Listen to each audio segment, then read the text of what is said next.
My dear students, I am very much happy to say that I am now switching on to our Council of Higher Secondary Education ODISHA best syllabus of second year. That is the third poem in series, A Psalm of Life. A Psalm of Life. This is Psalm of Life is prescribed for +2 Science, Arts and Commerce. It is our duty to know what is the meaning of a psalm of life. A psalm of life means a song of life. Should we mean life is a song, or should not we mean life is a song? Let us go through the poem textually as written by Henry Wadsworth Longfellow, otherwise shortly named as H.W. Longfellow. Henry Wadsworth Longfellow, as we know, was born in the year 1807 and he passed away in the year 1882. He was an American poet and educator. In 1884, he is the first citizen of the United States to be honored in Poets' Corner of Westminster Abbey in London, England. Let us say, what is this poem about? This poem is about nothing but a sort of a firm affirmation of godhood. We mean to say, the poet means to say that life is absolutely optimistic. It is not pessimistic. As long as life is, hope lingers, life lingers. If hope dies, life must die. And let us see, line by line, what is exactly the motto behind this poem, so that we can sum up it after the text is over. Tell me not in mournful numbers. Don't tell me anything in a very sadistic way, because life is not an empty dream. For some, life is nothing. It is an empty dream. It is meaningless. Oh, no, not at all. Life is meaningful. It has its attraction. It has its comics. And it has its own jokes and jests. We cannot say life is just simply pessimistic, that life, holding life means holding death. No, it is wrong. For the soul is dead that slumbers and things are not what they seem. And those people who are in slumber like a Kumbhakarna, they don't do the work. They don't stick to the work. They do not believe in karma. They only sleep idly. They fleet time lazily. For them, life is nothing. It is pessimistic, because they are simply passing the some way of life as some loafers, meaning thereby some lazy persons, indolent persons.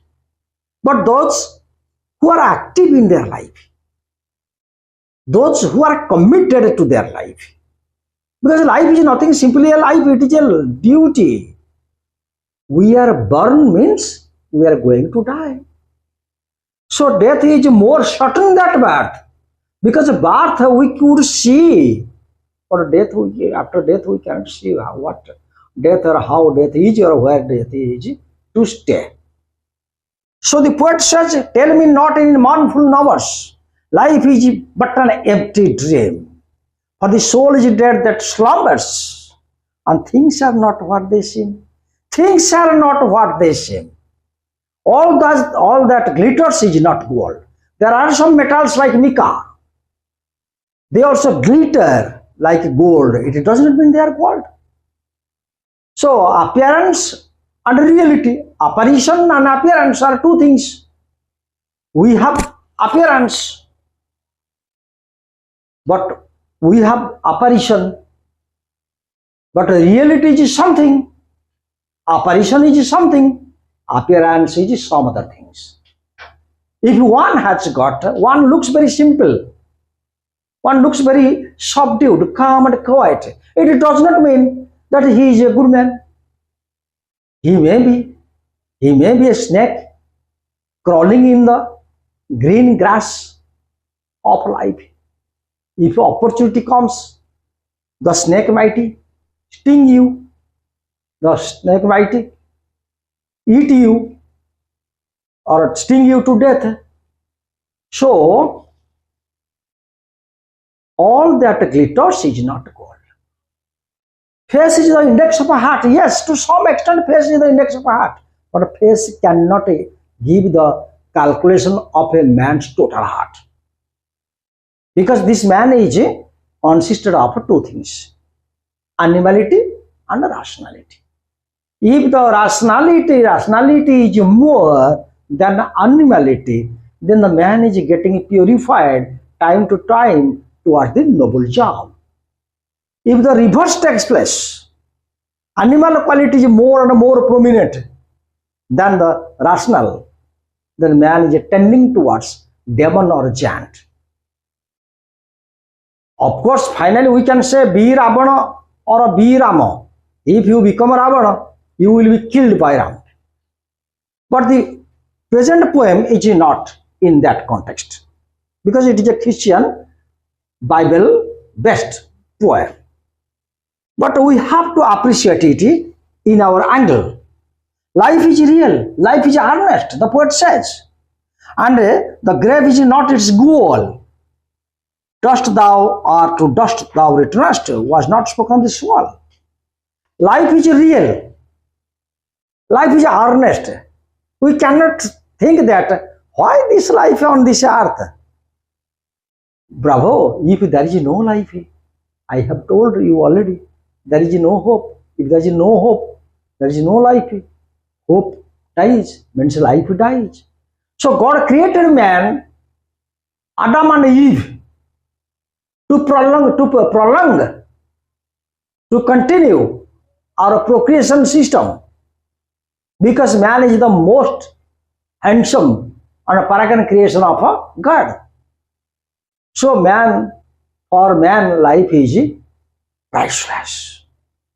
Life is something very attractive, bewitching. And without life, how can the world sustain? How can mankind sustain? So God has created so many animals and beasts, and among them man is also created after the image of a God, because man has the quality to say, to show what is right, what is wrong.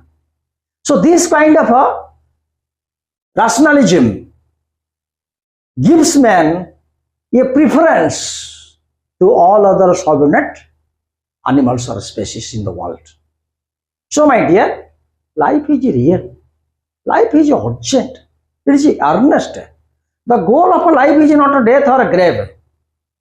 As soon as man is born, if he cries for death, so birth and death cannot be two entities. One is the entry point, the other one is the exit point. Death means departure, birth means invitation, coming up. So entry and exit are 2 points of life. As life is originated naturally, so life can go away naturally. So man should be hopeful, man should be optimistic, man need not be pessimistic, he need not be frustrated, because man should keep it in mind that man is born out of a dust and man will mingle in that dust. Asisi eka he jibon tara dora, dora jibon. Se janma labh koriche matiru, dine moribo sei matire. Pancha mahabhutare vilina hijiba ta sharira. So it is up to the choice and the mandate of God. Why man himself will commit suicide or the choice, make a choice of wrong path.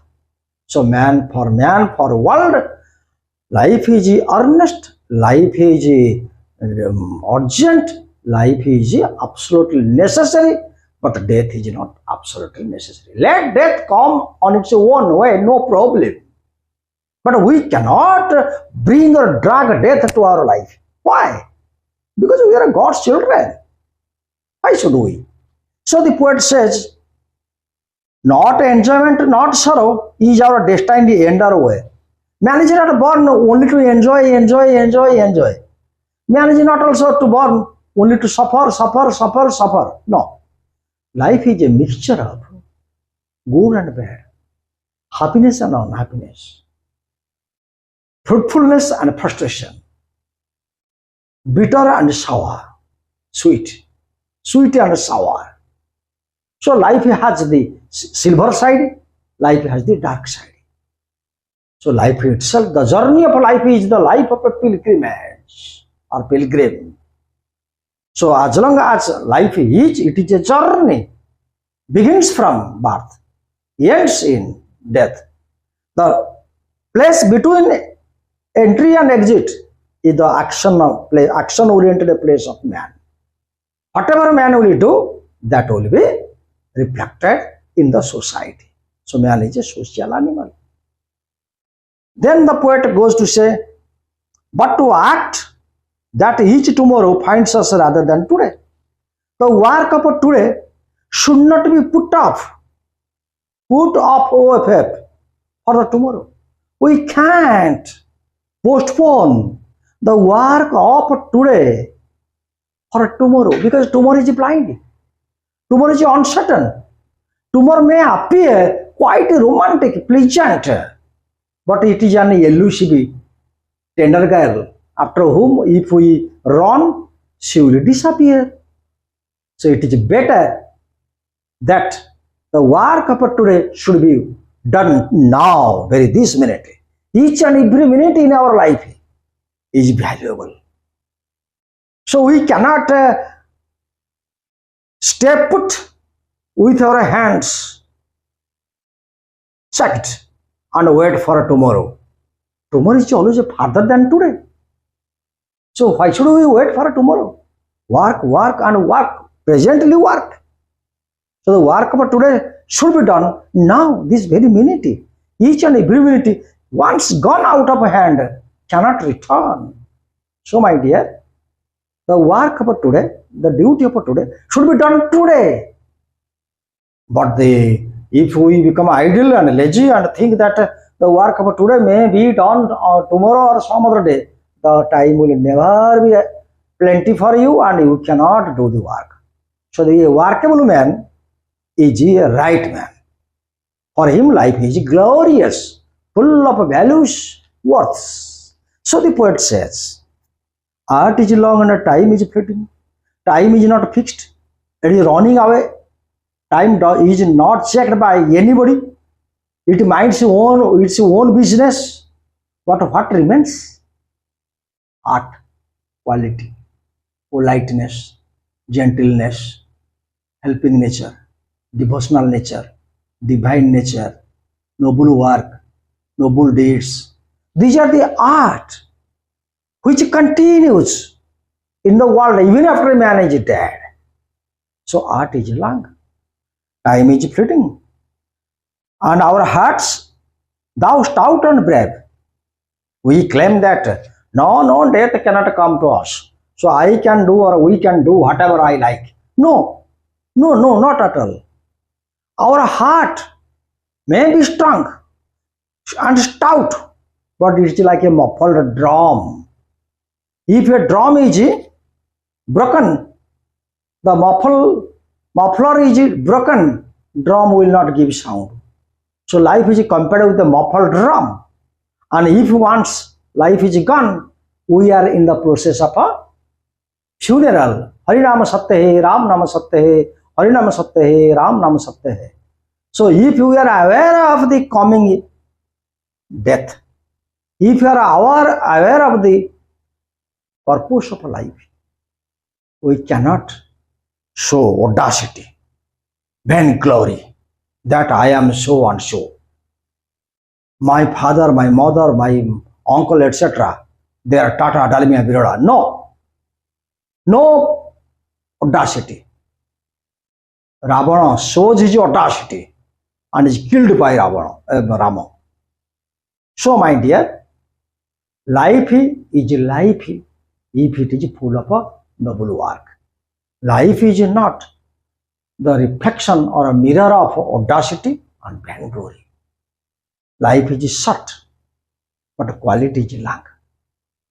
So we have to keep it in mind. Then the poet says, in the world's broad field of battle, in the biopic of life, this world itself is a broad field, and all the human beings, they are struggling their life to survive. Be not like a dumb. Don't be like a dumb cattle. We should cattle, even though they create sound, they cannot say how much pain the cows are suffering from. So the human beings beat the cows, but the cows cannot say, so dumb. But a man, he should not be dumb. He should not be mute. He has to react. So the poet says, don't be like dumb, driven cattle. Be a hero in the strife. Poverty is imminent. That is, poverty comes on its own way. But if a man keeps patience, works hard, must defeat poverty. If a poor man, from the point of view of wealth, defeats poverty, he is a hero. Because cowards die many a times, hero dies only once. So a hero is a hero, charismatically hero. He is absolutely a hero, come what may, he must face it with all boldness and sharpness.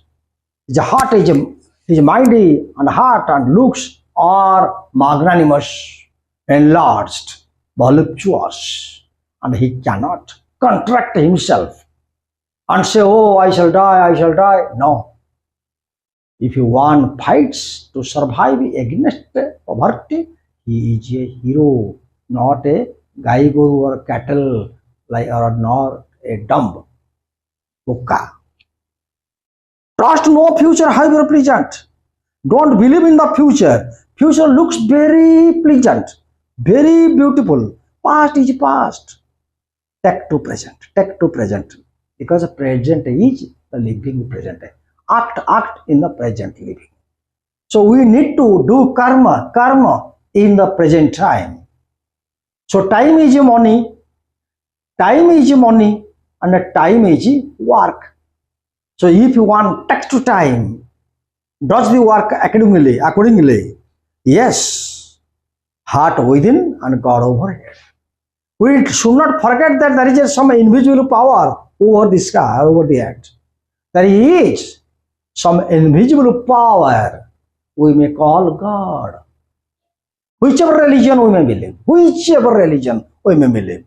But one thing is certain and sure, God is in every sect, each and every sect of religion. Be it Allah, be it Jesus Christ, be it Lord Krishna, or Lord Shiva, or Lord Brahma, or Guru. So whatever may be the forms of a Guru or gods, God is one and inseparable for all. So the poet says, act in the living present, heart within and God overhead. Lives of a great man all remind us. We can make our lives sublime and departing leave behind us footprints on the sand of time. Why do we call great men and women in history as great? They are great because they are ordinary human beings like us. But what we do not do, they do. They do not for themselves. They do for others. And doing anything and everything for others, finally they die. When they die, they are brought to history. And when they die, we follow them. Their footprints on the sand of time. So the great men and women in history are our namaskar. We bow down to them because they die not for themselves, they die for others' crisis. They give solution to others. Hence, they are great men and women. What have they taught? They have taught how to sublime, how to calm, quiet, and full of knowledge without exhibition of knowledge, without being a vagabond or without being a hooligan or without being a loafer. They are not pedantic. They are humble. So the great men in history, they teach that all people need to be very humble, sublime, and very approachable. Footprints that perhaps another sailing up over like Solomon man. In a forlorn and shipwrecked brother, seeing all take heart again. If there is a ship in the mid-sea of life, if there is a ship broken in the mid-sea, they keep patience, jump into the water, they swim in the river, waves after waves, and reach the seashore.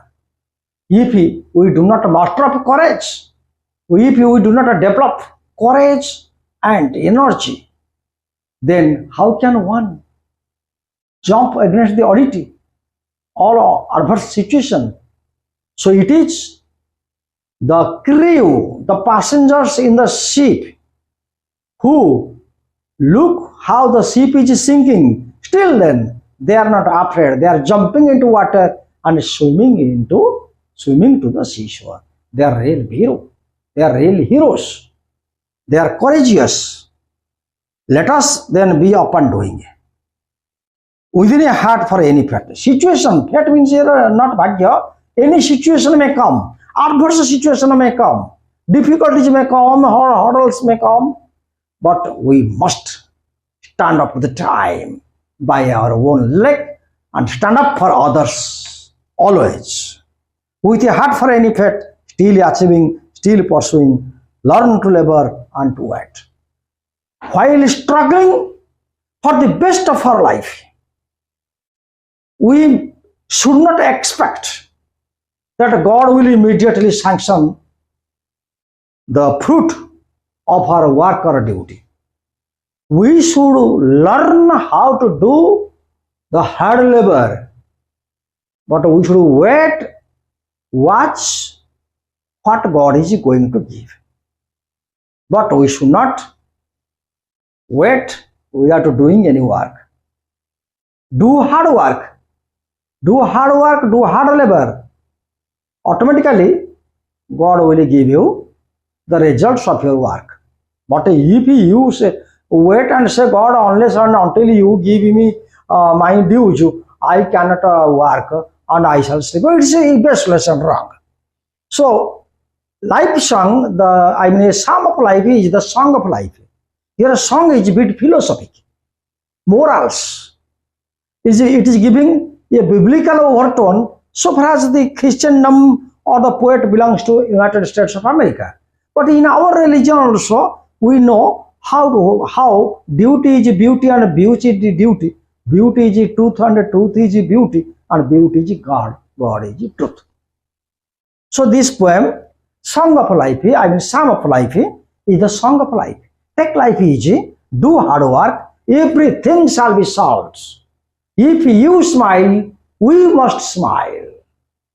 If you cry, we are bound to cry. So never be silent. If you become silent, I shall die. So open your mouth, cast your smile, make a whole world smile after you, so that pessimism, darkness will go away. Optimism, the silver line will come up. I do think I have given the total line by line meanings of this poem with a easier way, with the best and most easiest way. And if you listen line by line, I do think, my children, you must understand the entire speech of mine over the poem is Psalm of Life by Longfellow. This is a very good piece of poem. If you have any bubblings, I mean to say, if you have any doubts in your mind, or you find any confusion while listening to me or my speech, you can write down, so that we will try our best again to purify your doubts. Thanking you.